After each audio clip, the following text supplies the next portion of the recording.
میں ویکھاں جے میں ویکھاں تے او ویکھدا نہیں تے جے میں نہ ویکھاں تے او ویکھے ایڈی کدروں قسمت میری کہ میڈے وچ ویکھن دے او ویکھے ایڈی کدروں قسمت میری کہ میڈے وچ ویکھن دے او ویکھے تے یار تے تیڈے اندر وسدا یار تے تیڈے اندر وسدا تینو ایویں ہی پین بھلیکھے غلام فریدا بوئے یار دے مریے سونا ویکھے یارا غلام فریدا بوئے یار دے مریے سونا ویکھے یارا دین اسلام دین ادب ہے اگر ادب نہیں ہے تو پھر دین اسلام میں کچھ بھی نہیں ہے نمازیں روزے زکوٰۃ سارا کچھ اٹھا کے تمہارے منہ کے اوپر مار دیا جائے گا اگر تمہارے اندر ادب ہوئی سیدنا محمود غزنوی امت مسلمہ کے بہت بڑے جرنیل گزرے ہیں آپ ایک دفعہ اپنے کمرے میں تشریف لے گئے اور دیکھا کہ طاق کے اوپر قرآن مقدس رکھا ہوا ہے جن لوگوں نے ادب کیا نا جی انہوں نے اس طرح کیا طاق کے اوپر قرآن پاک رکھا ہوا ہے آپ نیچے سونے لگے نا تو سوچا بھی میں جدھر قرآن پڑھا ہے ادھر ٹانگیں پھیلا کے سو جاؤں میرا ادب یہ گوارا نہیں کرتا خادم کو بلایا اور اسے کہا بھی یہ قرآن اٹھاؤ اور دوسرے کمرے میں جا کے رکھ دو اس نے قرآن اٹھایا قرآن لے کے دوسرے کمرے میں چلا گیا لیٹے بے چینی کی عالم میں ذہن میں سوچے محمود کتنا گھٹیا بندہ ہے بھئی اپنے آرام واسطے تو قرآن دا کمرہ ہی بدل چھڑے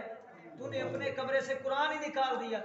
تیرے جیسا بدبخت بھی کوئی ہو سکتا ہے پھر واپس اٹھے خادم کو بلایا اسے کہا بھی اسے خوشبو لگا اسے ادھر ہی رکھ سلطان اپنا کمرہ بدل لے گا اپنے آرام کے لیے اب چلے گئے سو گئے کچھ دیر کے بعد آپ کا انتقال ہو گیا کسی کے خواب میں آئے دیکھا محمود غزنوی جنت کے باغوں میں ٹہل رہے ہیں اور بندے پوچھا حضور کیڑا چنگا عمل کیتا جی آپ نیک تو بڑے تھے لیکن کوئی خاص ہوگا جس کی وجہ سے رب نے جنتیں عطا فرما دی ہیں فرمایا اور تے کچھ بھی نہیں چیتا ہے کہ جڑا آندھی بار قرآن دا ادب کیتا سی نال رب نے اون دے صدقے جنتاں عطا فرما دی اگر ادب کر لے قرآن کا تو رب تعالیٰ اتنے مقام عطا فرما دیتا ہے جس کے صدقے قرآن کو عزتیں ملی وہ صاحب قرآن کا ادب ہو جائے تو کتنے مقام ہوں سیدنا امام مالک عالم مدینہ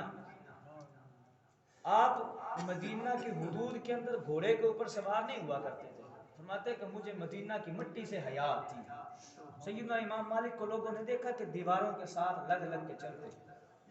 کبھی دیوار کو چومتے کبھی مٹی کو چومتے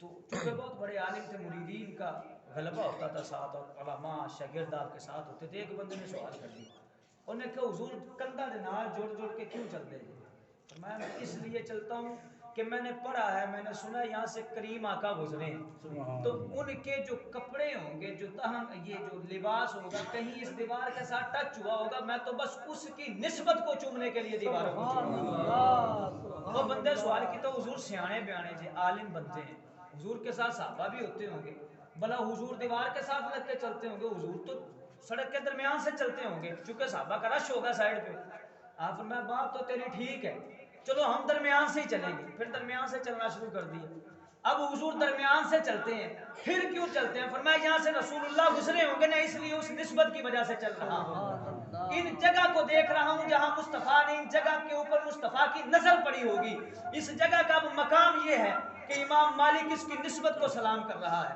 انہوں نے پھر سوال کیتا انہوں نے کہا حضور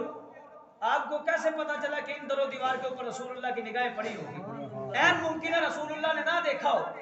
نظریں جھکا کے چلے گئے ہوں تو آپ کیسے ان کا ادب کر رہے ہیں جو امام مالک نے جواب دیا نا جی تمہارے اور میرے ایمان کے لیے کافی ہے فرمایا تیریاں ساری ہی منیاں نے دیواروں کو بھی نہیں چومتا یہ بھی مان لیتا ہوں کہ ان کے اوپر نگاہ مصطفیٰ نہیں پڑی ہوگی لیکن ایک گل تے تینوں مننی پڑنی ہے وہ بات یہ ہے یہ بات مان لے اگر مصطفیٰ کریم نے انہیں نہیں دیکھا نا میرا وجدان یہ کہتا ہے ان دیواروں نے تو مصطفیٰ کو دیکھا ہوگا نا میں تو بس ان کی آنکھوں کو ان کے دیکھنے کی وجہ سے ان کی نسبت کی وجہ سے میں ان کی قدر کر رہا ہوں وہ کہتے ہیں نا جی بس دل میں جب محبت آ جائے نا تو پھر بربلا بندہ یہی کہتا ہے کہ ایک ایک حرف سجن دے نادا سانو دسدا وانگ قرآن تے صورت یار دی تک دے رہنا ایو سب عملاں دی جان ہے تے ہر ویلے امام مالک یہ عقیدہ دیتا وے ہر ویلے یاد سجن وچ رہنا ایو ساڈا ورد گیان ہے آزم ساڈا دین کی پوچھنا ہے ایو ساڈا دین ایمان آزم ساڈا دین کی پوچھنا ہے ایو ساڈا دین ایمان ہے رب تعالی